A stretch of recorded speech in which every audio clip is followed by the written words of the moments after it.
Hello, അപ്പോൾ എന്തൊക്കെയുണ്ട് വിശേഷം? അപ്പം ഞാൻ വീണ്ടും എത്തിയിരിക്കുകയാണ് വളരെ സിമ്പിൾ ആയിട്ടുള്ള ഒരു റെസിപ്പി ആയിട്ട്. ഇന്നത്തെ നമ്മുടെ റെസിപ്പി എന്താണെന്നറിയോ? പെട്ടെന്ന് ഒരു ഗസ്റ്റ് ഒക്കെ വന്നാൽ, അല്ലെങ്കിൽ എൻ്റെ വീട്ടിൽ പെട്ടെന്ന് എൻ്റെ ഹസ്ബൻഡ് ചിക്കൻ കറി വേണമെന്ന് പറയുമ്പോൾ എളുപ്പത്തിൽ എല്ലാ ഇൻഗ്രീഡിയൻസ് വെച്ചിട്ട് വെക്കുന്ന ഒരു ചിക്കൻ കറിയാണിത്. എന്നാൽ അത് വളരെ സ്വാദിഷ്ടവുമാണ്. അപ്പോൾ എൻ്റെ ഹസ്ബൻഡ് എന്നെ സ്നേഹത്തോടെ വിളിക്കുന്ന പാറു എന്നാണ്. അപ്പോൾ പ്രവീൺ ചേട്ടൻ എപ്പോഴും പറയുന്നത് പാറു സ്പെഷ്യൽ ചിക്കൻ കറി എന്നാണ്. അത് വളരെ എന്താ പറയുക, ഞൊടിയിടയിൽ വെക്കുക എന്നൊക്കെ പറയില്ലേ, അങ്ങനെ വെക്കാൻ പറ്റുന്ന ഒരു ചിക്കൻ കറിയാണ്. അപ്പം അതിന് വേണ്ട ഇൻഗ്രീഡിയൻസ് എന്തൊക്കെയാണെന്ന് നമുക്ക് നോക്കാം. അപ്പം ഇത് ഞാൻ എന്താ അരച്ച് വെച്ചിട്ടുള്ളതെന്ന് വെച്ചാൽ 2 ഇടത്തരം വലിപ്പമുള്ള സവാള, അതുമാതിരി തന്നെ 1 കുടം വെളുത്തുള്ളി, അത്യാവശ്യം വലിപ്പമുള്ള ഒരു വെളുത്തുള്ളി ആയിരുന്നു. അതുമാതിരി തന്നെ 2 ഇഞ്ച് വലിപ്പമുള്ള ഇഞ്ചി. ഇതൊക്കെ കൂടി ഒന്ന് ജസ്റ്റ് ഒന്ന് കഷ്ണാക്കിയിട്ട് നമ്മുടെ കുഞ്ഞി ജാറിലിട്ടിട്ട് ഒന്ന് അരച്ചെടുത്തേക്കുവാണ്. ജസ്റ്റ് ഒരു കറക്ക്, അരയ്ക്കാന്ന് പറയില്ല, അത്രയും ഒന്ന് കറക്കിയെടുത്തിരിക്കുകയാണ്. അപ്പം അതുണ്ട്. പിന്നെ ഇത് ബേ ലീവ്സ് ആണ് 2 എണ്ണം.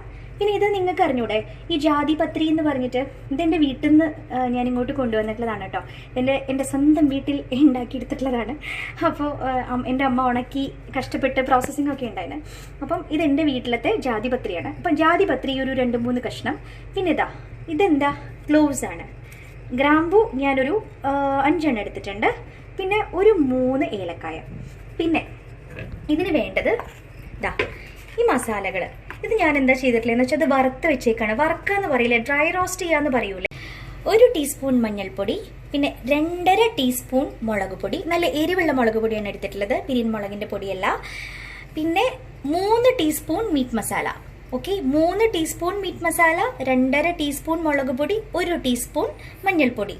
പിന്നെ ലാസ്റ്റ് ചേർത്തിട്ടുള്ളത് ഒറ്റ ടീസ്പൂൺ മല്ലിപ്പൊടി. ഇതൊക്കെ കൂടെ ഡ്രൈ റോസ്റ്റ് ചെയ്തിട്ട്, അതായത് ചൂടായി ജസ്റ്റ് നല്ലൊരു മണം വരണ വരെ ഇങ്ങനെ ഡ്രൈ റോസ്റ്റ് ചെയ്ത് വെച്ചിരിക്കുന്നതാണ്. അതിൽ നിന്ന് കുറച്ചെടുത്തിട്ടുള്ളതാണ് നമ്മുടെ ചിക്കനിൽ മാരിനേറ്റ് ചെയ്ത് വെച്ചിട്ടുള്ളത്. അതായത് അത്ര തന്നെയാണ് ടോട്ടൽ ഉണ്ടാക്കിയിട്ടുണ്ടായിരുന്നത്. അതിൽ നിന്ന് കുറച്ചെടുത്തിട്ട് ഒരു ജസ്റ്റ് എൻ്റെ ഒരു കൈപ്പിടി ഇങ്ങനെ ഇച്ചിരി ഇട്ടിട്ട് ചിക്കനിലിട്ടിട്ട് ഉപ്പും കൂടെ ചേർത്ത് മാരിനേറ്റ് ചെയ്ത് വെച്ചിട്ടുള്ളതാണ്. അപ്പോൾ ഇതിപ്പോൾ മാരിനേറ്റ് ചെയ്ത് വെച്ചിട്ട് ഒരു 20 മിനിറ്റ്സ് ആയി. ഓക്കെ, അപ്പോൾ ഇനി നമുക്ക് ഇതൊക്കെ കൂടി എങ്ങനെയാണ് ചെയ്യുന്നതെന്ന് നോക്കാം. പിന്നെ ഇത് വെളിച്ചെണ്ണയിൽ ചെയ്യാണ് ഏറ്റവും നല്ലത്. വെളിച്ചെണ്ണ ഇല്ലെങ്കിൽ നോ പ്രോബ്ലം, നിങ്ങൾക്ക് ഓയിലിൽ ചെയ്യാം. ലാസ്റ്റ് ഒരു ടിപ്പുണ്ട്, അപ്പോൾ നല്ല വെളിച്ചെണ്ണയുടെ മണം വരും. അപ്പോൾ നമുക്ക് തുടങ്ങാം. അത് ഞാൻ ലാസ്റ്റേ പറഞ്ഞു തരുള്ളൂ കേട്ടോ. അപ്പോൾ ഞാൻ കടായി ചൂടാകാനായിട്ട് വെച്ചിട്ടുണ്ടായിരുന്നു. 4.5 ടേബിൾ സ്പൂൺ സൺഫ്ലവർ ഓയിൽ ഒഴിച്ചിട്ടുണ്ട് കേട്ടോ. കാര്യം എൻ്റെ വെളിച്ചെണ്ണ കുറച്ചേ ഉണ്ടായിരുന്നുള്ളൂ, അതുകൊണ്ടാണ് ഞാൻ വെളിച്ചെണ്ണയിൽ കംപ്ലീറ്റ്ലി ചെയ്യാത്തത്.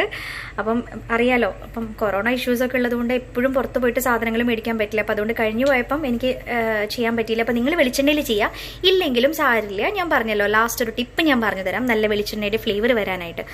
അപ്പോൾ സൺഫ്ലവർ ഓയിൽ ചൂടായിട്ടുണ്ട്. അപ്പോൾ നമുക്ക് ഇടേണ്ട സാധനങ്ങൾ, ബേ ലീവ്സ് ഇട്ടു, അതുമാതിരി എടുത്തിട്ടുണ്ടായിരുന്ന ജാതിപത്രി, നമ്മുടെ ക്ലോവ്സ്, അതുമാതിരി ഏലക്കായ, ഇതങ്ങിട്ട് ഇടാം. അതിനുശേഷം ജസ്റ്റ് ഒന്ന് ഇളക്കി കൊടുക്കാം. ഓക്കെ, നല്ല മണം വരുന്നുണ്ട് കേട്ടോ. എനിക്കിങ്ങനെ മസാല ഇടുന്നത് ഭയങ്കര ഇഷ്ടമാണ്. അപ്പം പ്രത്യേക ഒരു മണമാണ്, ചുറ്റുമുള്ളതൊന്നും കാണാൻ പറ്റൂല. അതിനുശേഷം ഈ അരപ്പ്, ഇത്രയേ ഉള്ളൂ പണി. ഇത് വളരെ ഈസിയാണ്. ജസ്റ്റ് ഒന്ന് നീങ്ങി നിൽക്കുക. ഇത് അരച്ചതാണ്, കുറച്ച് വെള്ളം ഉണ്ടാവില്ല, അപ്പോൾ ഇതൊന്ന് പൊട്ടിത്തെറിക്കാനൊക്കെ ചാൻസ് ഉണ്ട്. ഇനി ഇത് നന്നായിട്ട് ഇളക്കുക. പിന്നെ നേരത്തെ 2 ഇൻഗ്രീഡിയൻറ്റ് ഞാൻ പറയാൻ വിട്ടുപോയി. ഒന്നുമല്ല, കഷ്ണം കുറച്ച് കുറവാണല്ലോ ചിക്കൻ. അപ്പോൾ എല്ലാവരും ചെയ്യുന്നത് പോലെ തന്നെ, ഏതൊരു വീട്ടമ്മയും ചെയ്യുന്നത് പോലെ തന്നെ കഷ്ണം കുറവാകുമ്പോൾ ഞാനും കുമ്പളങ്ങിയും അതുമാതിരി തന്നെ നമ്മുടെ പൊട്ടേറ്റോ ഒക്കെ ആഡ് ചെയ്യാറുണ്ട്. അപ്പോൾ ഇന്ന് ഞാൻ പൊട്ടേറ്റോ ആഡ് ചെയ്യുന്നുണ്ട്.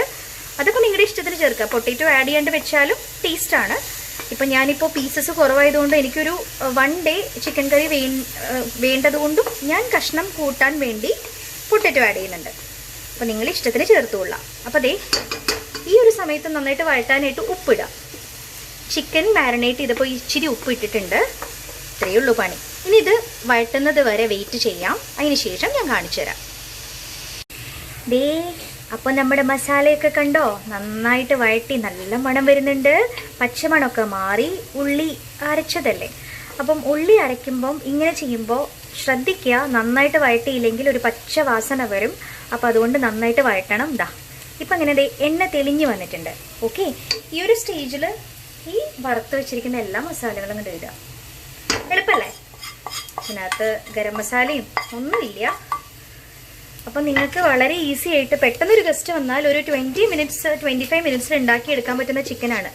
അപ്പോൾ പെട്ടെന്ന് ഉണ്ടാക്കിയെടുക്കണം എന്നുണ്ടെങ്കിൽ ഇപ്പം ഞാൻ പറഞ്ഞല്ലോ ചിക്കൻ ഞാൻ 20 മിനിറ്റ്സ് ആയിട്ട് മാരിനേറ്റ് ചെയ്ത് വെച്ചിട്ടുണ്ടെന്ന്. ഇത് മാരിനേഷൻ നമുക്ക് ഒഴിവാക്കാം. കാര്യം നമ്മൾ കറിയിൽ സ്ലോ ഫയർ കുക്കിംഗ് ചെയ്താൽ മതി. അപ്പോൾ ചിക്കൻ വേവാൻ എത്ര സമയം വേണം? മാക്സിമം ഒരു 15 മിനിറ്റ്സിൽ ചിക്കൻ ശരിക്കും വെന്ത് വരും. പിന്നെ ഓരോരുത്തരുടെ വേവും വ്യത്യാസമാണ്. അതായത് ഇപ്പം ചിലർക്ക് നന്നായിട്ട് എല്ലിയിൽ നിന്ന് വിട്ട് വരുന്നൊരു പാകമായിരിക്കും അല്ലേ.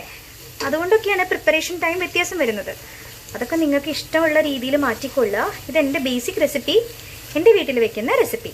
ഓക്കെ, അപ്പോൾ ഇത് നന്നായിട്ട് ഇളക്കുക. അപ്പം ഞാൻ എപ്പോഴും പറയുന്നു, മസാലകളൊക്കെ ഇട്ടിട്ടുണ്ടെങ്കിൽ നന്നായിട്ട് ഇളക്കുക. അതിലൊക്കെയാണ് രുചിക്ക് വ്യത്യാസം വരുന്നത്.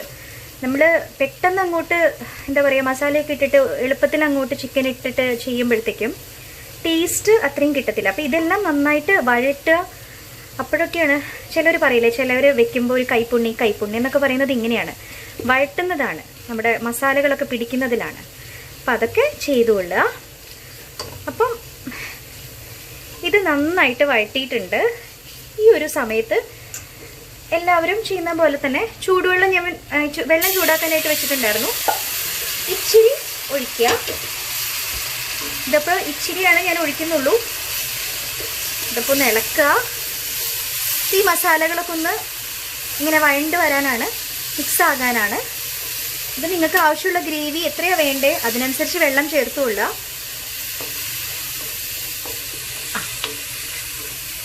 ഈ ഒരു സമയത്ത് നിങ്ങൾ മാരിനേറ്റ് ചെയ്ത് വെച്ചിരിക്കുന്ന ചിക്കൻ കംപ്ലീറ്റ് ഇടുക. ഓക്കെ, അപ്പോൾ ഇനി ഇതിനകത്ത് വേറെ മസാലകളൊന്നും ചേർക്കണ്ട കേട്ടോ. നിങ്ങൾക്ക് ഗരം മസാല ചേർത്തേ പറ്റുള്ളൂ എന്നുണ്ടെങ്കിൽ ചേർക്കുക. എനിക്ക് അത് ആവശ്യമില്ല. കാര്യം ഞാൻ മീറ്റ് മസാല, ഞാൻ ഇപ്പോൾ ചേർത്തിട്ടുള്ള മീറ്റ് മസാല കിച്ചൺ ട്രഷേഴ്സിൻ്റെയാണ്. നിങ്ങൾക്ക് ഇഷ്ടമുള്ള മീറ്റ് മസാല യൂസ് ചെയ്യുക, ഏതെങ്കിലും ഇനം മീറ്റ് മസാല യൂസ് ചെയ്യുക. ഇനി ഇതൊന്ന് ഇളക്കുക.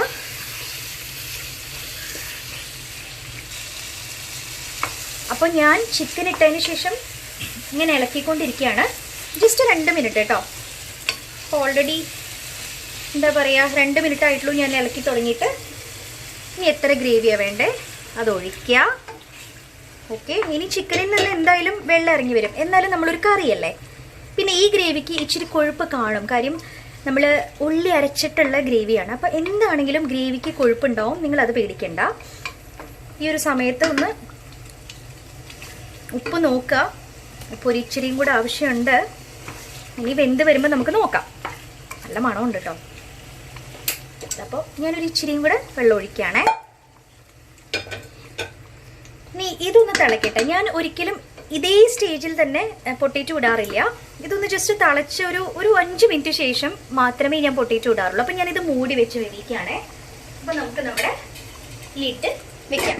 അപ്പം ഞാൻ ടെമ്പറേച്ചർ പറയാൻ വിട്ടുപോയി. ഇതിപ്പോൾ മീഡിയം ഹൈയിലാണ് ഇരിക്കുന്നത്. ഈ സമയത്ത് നമുക്ക് ടെമ്പറേച്ചർ കുറയ്ക്കാം.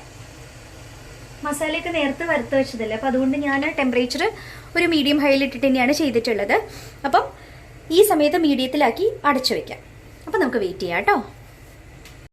അപ്പോൾ 5 മിനിറ്റ് സമയം കഴിഞ്ഞു. ഓക്കെ, അപ്പോൾ നമുക്ക് ലിഡ് തുറക്കാം. ഇതാണ് ഇപ്പോഴത്തെ പരുവം. ഒന്നും വെന്തിട്ടില്ല, 5 മിനിറ്റ് ആയിട്ടുള്ളൂ. അപ്പോൾ ഈ ഒരു സമയത്ത് നമ്മുടെ പൊട്ടേറ്റോ നല്ല ക്രിയാത്മകമായിട്ട് ഇടണം കേട്ടോ, വലിച്ചു വാരി ഇടരുത്. അതെന്തിനാണെന്ന് വെച്ചാൽ കഷ്ണങ്ങൾ പൊട്ടാണ്ടിരിക്കാനാണ്. ഇപ്പം നല്ല മണമുണ്ട്. അപ്പോൾ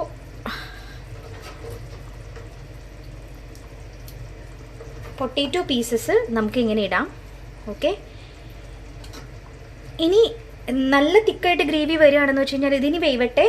നമുക്ക് കുറച്ചും കൂടെ ചൂടുവെള്ളം ഒഴിച്ചിട്ട് വേണമെങ്കിൽ ഗ്രേവി കൂട്ടാം. ഇപ്പോൾ ഇതിങ്ങനെ ഇരുന്നിട്ട് വേവട്ടെ. ഇപ്പോൾ മീഡിയത്തിലാണ് ഇരിക്കുന്നത്, കണ്ടോ, വളരെ സ്ലോ ആയിട്ടാണ് തിളയ്ക്കുന്നത്. ഇനി അതവിടെ ഇരിക്കട്ടെ. ഇനി നമുക്കൊരു 15 മിനിറ്റ് കഴിഞ്ഞിട്ട് നോക്കാം. ഇടയ്ക്ക് ഒരു 7 മിനിറ്റ് കഴിയുമ്പോൾ നിങ്ങൾ പകുതി സമയം കഴിയുമ്പോൾ ഒന്ന് ജസ്റ്റ് തുറന്ന് നോക്കുക, ഒന്ന് പതുക്കെ ഇളക്കി കൊടുക്കുക. അല്ലാണ്ട് കുത്തി ഇളക്കരുത്, പതുക്കെ ഇളക്കി കൊടുക്കുക. അപ്പോൾ ഇതിങ്ങനെ ഇരിക്കട്ടെ. ഇനി ഒരു 7 മിനിറ്റ്സ് കഴിഞ്ഞിട്ട് ഞാൻ നോക്കുകയുള്ളൂ. അപ്പോൾ ടോട്ടൽ 15 മിനിറ്റ്സ് ഇങ്ങനെ ഇരുന്ന് കുക്കാവട്ടെ. നമ്മുടെ ചിക്കൻ അടുപ്പത്ത് കിടന്ന് തിളയ്ക്കാൻ തുടങ്ങിയിട്ട് ഇപ്പോൾ 15 മിനിറ്റ് ആയി. അപ്പം അതിനിടയ്ക്ക് ഞാൻ പറഞ്ഞല്ലോ 7 മിനിറ്റ്സ് ആയപ്പോൾ 7 to 8 മിനിറ്റ്സ് ആയപ്പോൾ ഞാനൊന്ന് തുറന്ന് നോക്കി, ഒന്ന് ജസ്റ്റ് ഇളക്കി കൊടുത്തു. അതിനുശേഷം അങ്ങനെ തന്നെ ഇട്ടേക്കുവാണ്. അപ്പം ഇതിപ്പോൾ 15 മിനിറ്റ് ആയി. അപ്പോൾ നമുക്ക് നോക്കാം. നല്ലൊരു മണം വരുന്നുണ്ട്, എണ്ണയൊക്കെ ഇങ്ങനെ തെളിഞ്ഞ് വന്നിട്ടുണ്ട്. കണ്ടോ? അപ്പം ചിക്കൻ ആദ്യം ഉപ്പ് നോക്കട്ടെ. ഉപ്പ് കറക്റ്റാണ്. ഓക്കെ, എരിവുണ്ട്, അത്യാവശ്യത്തിന് എരിവുണ്ട്. അത്യാവശ്യത്തിന് നല്ല എരിവുണ്ട്. ഞാൻ പറഞ്ഞല്ലോ, ഞാൻ എല്ലാ എപ്പിസോഡ്സിലും പറയാറുണ്ട് നമ്മൾ നല്ല എരിവ് കഴിക്കുന്നവരാണ്. ഇതൊന്നുമല്ല, ഇതിനേക്കാളും നല്ല എരിവ് കഴിക്കുന്നവരാണ് എല്ലാവരും. അത് യൂസ്ഡ് ആയി. ഓക്കെ, അപ്പം നമുക്ക് പൊട്ടേറ്റോ വെന്തോ എന്നുള്ളത് നോക്കാം. അപ്പം ഇങ്ങനൊരു കത്തി എടുക്കുക. ഞാൻ കത്തി കഴുകിയതാണ്. എന്നിട്ട് ഇതാ പൊട്ടേറ്റോ വെന്തിട്ടുണ്ട്. അപ്പം അതുമാതിരി തന്നെ ചിക്കൻ വെന്തോ നോക്കാം. ചിക്കനും വെന്തിട്ടുണ്ട്. ഇതാ നൂല് പോലെ പോരുന്നുണ്ട്. അപ്പം ഇപ്പം പെർഫെക്റ്റായി. ഇനി ഗ്രേവിയാണ്. ഗ്രേവിയുടെ കൺസിസ്റ്റൻസി ഇപ്പം എനിക്കിത് ചിക്കൻ കറിയായിട്ട് തന്നെയാണ് വേണ്ടത്. അപ്പം അതുകൊണ്ട് ഇപ്പോൾ ഒരു കുറുകലുണ്ട്. ഇനി ഇത് ഇരുന്ന് കുറുകും. ഞാൻ പറഞ്ഞല്ലോ, ഓൾറെഡി ഉള്ളി അരച്ചിട്ടുള്ള കറി ആയതുകൊണ്ട് ഇനിയും ഇത് കുറുകും. ഇനി നിങ്ങൾക്ക് ഇത് വരട്ടിയെടുക്കണോ അല്ലെങ്കിൽ നല്ല പറ്റി പിടിച്ചിരിക്കണ പാകം വേണോ, അതൊക്കെ നിങ്ങളുടെ ഇഷ്ടമാണ്. അപ്പോൾ എത്ര എളുപ്പമല്ലേ, കൂടുതലും മസാലകളൊന്നും ഇല്ലല്ലോ. എത്ര എളുപ്പത്തിൽ നമ്മൾ ചിക്കൻ കറി വെച്ചാൽ അതോ നല്ല ടേസ്റ്റാണ്. ഇത് കണ്ടോ, നല്ല കുറുകിയിട്ടുള്ള ചിക്കൻ കറിയാണ്. അപ്പം ഞാൻ ഇനി ഇത് ഓഫ് ചെയ്യാണ്. അപ്പം ഞാൻ പറഞ്ഞല്ലോ ഒരു സർപ്രൈസിൻ്റെ കാര്യം, ഞാനിത് വെളിച്ചെണ്ണയിലല്ല വെച്ചിട്ടുള്ളത്. ഇനി വെളിച്ചെണ്ണയുടെ ഒരു ഫ്ലേവർ വരണ്ടേ. അപ്പോൾ നമുക്ക് എന്താ ചെയ്യാൻ പറ്റുക? അപ്പോൾ നമ്മൾ ചെയ്യാൻ പോകുന്നത് വെളിച്ചെണ്ണയിൽ നമ്മളൊന്ന് താളിക്കാൻ പോവാണ്.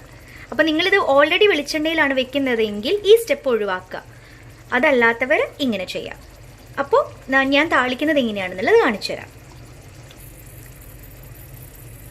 അപ്പോൾ ഞാൻ പറഞ്ഞല്ലോ എനിക്കിതിൽ വെളിച്ചെണ്ണയുടെ മണം വേണം. അപ്പോൾ എൻ്റെ കയ്യിലാണെങ്കിൽ കൂടുതൽ വെളിച്ചെണ്ണയും ഇല്ല. അപ്പോൾ ഞാനിപ്പോൾ ചെയ്യാൻ പോകുന്നത് സൺഫ്ലവർ ഓയിലിൽ വെച്ച് കുക്ക് ചെയ്തിട്ടുള്ള ഒരു ചിക്കൻ കറിക്ക് നമ്മുടെ നാടൻ വെളിച്ചെണ്ണയുടെ ഫ്ലേവർ കൊടുക്കാൻ പോകണം. അപ്പോൾ ഒരിച്ചിരി ഇത്ര മതി. ഇത്ര വെളിച്ചെണ്ണ ഒഴിക്കാം. നിങ്ങൾക്ക് കൂടുതൽ ഒഴിക്കണമെങ്കിൽ ഒഴിക്കാം. ഓക്കെ, ഇനി അതൊന്ന് ചൂടായതിന് ശേഷം ചൂടാവട്ടെ. അപ്പോൾ ഒരു 2 വറ്റൽമുളക്. ഓക്കെ, നിങ്ങൾ വിചാരിക്കും ഭയങ്കര എരിവായിരിക്കുന്നത്. ഒരു എരിവുമില്ല. ഇവിടെ ഇപ്പോൾ കിട്ടണതിനൊന്നും എരിവൊന്നുമില്ല. അപ്പം ഇതൊന്ന് ഇങ്ങനെ കൈകൊണ്ട് ഇങ്ങനെ ചുറ്റിക്കുക. ഓക്കെ, അപ്പോൾ അതൊന്ന് മുരിഞ്ഞ് വരട്ടെ. ഒരു 5 സെക്കൻഡിലാവും. ഓക്കെ, അപ്പോൾ ഇത് നല്ല ശുദ്ധമായിട്ടുള്ള വെളിച്ചെണ്ണയാണ്. അപ്പോൾ ഈ ഒരു ഫ്ലേവർ ഈ കറിയിലേക്ക് ഇറങ്ങട്ടെ. അപ്പം ഞാൻ ഇനിയിപ്പോൾ എന്താ ചെയ്യണമെന്ന് വെച്ചാൽ തീ ഓഫ് ചെയ്യാണ്. ഓക്കെ, അതിനുശേഷം ഇതാ ഈ കറിയിലോട്ട് എല്ലാവരും ചെയ്യുന്നത് പോലെ തന്നെ ഇങ്ങനെ ഇട്ടിട്ട് ഒന്ന് ജസ്റ്റ് ഇളക്കുന്നു, ഒന്ന് മൂടി വെക്കുന്നു ഇമ്മീഡിയറ്റ്ലി കേട്ടോ. ഇനി ഇതൊരു 10 മിനിറ്റിന് ശേഷം മാത്രം തുറക്കുക. ഇമ്മീഡിയറ്റ്ലി മൂടി വെച്ചതാണല്ലോ. അപ്പോൾ ഇനി 10 മിനിറ്റിന് ശേഷം തുറക്കാം. ഓപ്ഷണലാണ് ഇനി പറയാൻ പോകുന്ന ഐറ്റം. വേണമെങ്കിൽ നിങ്ങൾക്ക് മല്ലിയില ചേർക്കാം. ഓക്കെ, വേണമെങ്കിൽ മാത്രം. ഇനി ഇത് 10 മിനിറ്റിന് ശേഷം തുറക്കുമ്പോൾ ശുദ്ധമായിട്ടുള്ള വെളിച്ചെണ്ണയുടെ മണമാണ്. നിങ്ങളൊന്ന് ഇങ്ങനെ തന്നെ ചെയ്ത് നോക്കൂ. ഞാൻ ഗ്യാരണ്ടി എല്ലാവരും ഒന്ന് കമന്റ് ബോക്സിൽ മെൻഷൻ ചെയ്യുക. എല്ലാവർക്കും ഇഷ്ടമാവും. ഞാൻ ഇനി 10 മിനിറ്റിന് ശേഷം ഈ ചിക്കൻ കറി എങ്ങനെ ഇരിക്കണേ എന്നുള്ളത് കാണിച്ചു തരാം കേട്ടോ. 10 മിനിറ്റ് സമയം കഴിഞ്ഞു. അപ്പം ഞാൻ നമ്മുടെ ചിക്കൻ കറി എന്തായെന്ന് നോക്കാം. അയ്യോ, എന്താ എണ്ണയൊക്കെ തെളിഞ്ഞ് എന്തൊരു മണമാണ്. ശരിക്കും വെളിച്ചെണ്ണയിൽ ഉണ്ടാക്കിയ പോലെ തന്നെ. വെളിച്ചെണ്ണയുടെ മണം മാത്രമേ ഉള്ളൂ. ഇനി ഞാൻ പറഞ്ഞില്ല, ഓപ്ഷണലാണ്. നിങ്ങളുടെ കയ്യിൽ ഉണ്ടെങ്കിൽ മാത്രം മല്ലിയില ചേർക്കാം. മല്ലിയില ചേർത്തില്ലെങ്കിലും ഇത് നല്ല രുചിയാണ്. ഓക്കെ, ഞാനിതിങ്ങനെ എപ്പോഴും പറയണത് എന്താ അറിയോ, എനിക്ക് അത്ര ഉറപ്പുള്ളൊരു സംഭവം മാത്രമേ ഞാൻ കാണിക്കുന്നുള്ളൂ. കാര്യം ഞാൻ ഈ യൂട്യൂബ് ചാനൽ തുടങ്ങുമ്പോൾ എൻ്റെ ഉദ്ദേശം എന്താണെന്ന് വെച്ചാൽ അത്രയ്ക്കും ഉറപ്പുള്ള കാര്യങ്ങൾ മാത്രം കാണിക്കാം. നമ്മൾ വെറുതെ കാണിക്കാനായിട്ട് കാണിച്ചു കഴിഞ്ഞാൽ കമൻറ്റ് ബോക്സിൽ നമുക്ക് എന്തായാലും മെസ്സേജസ് വരും. അപ്പോൾ ഞാൻ ഇത് ഉറപ്പായിട്ട് പറയണം, നിങ്ങൾ ഇങ്ങനെ ഉണ്ടാക്കി നോക്കിയിട്ടുണ്ടെങ്കിൽ നിങ്ങൾക്ക് നല്ല റിസൾട്ട്സേ കിട്ടുകയുള്ളൂ. അപ്പം നല്ല രുചിയാണ്. എളുപ്പത്തിലൊരു ചിക്കൻ കറി ഉണ്ടാക്കി കണ്ടോ. അതും ഇത്രയും സ്വാദിഷ്ടമായിട്ടുള്ള ചിക്കൻ കറിയാണ്. നിങ്ങൾ ഉണ്ടാക്കി നോക്കൂ, നിങ്ങൾക്ക് എന്തായാലും ഇഷ്ടപ്പെടും. തീർച്ചയായിട്ടും പരീക്ഷിച്ച് നോക്കുക കേട്ടോ.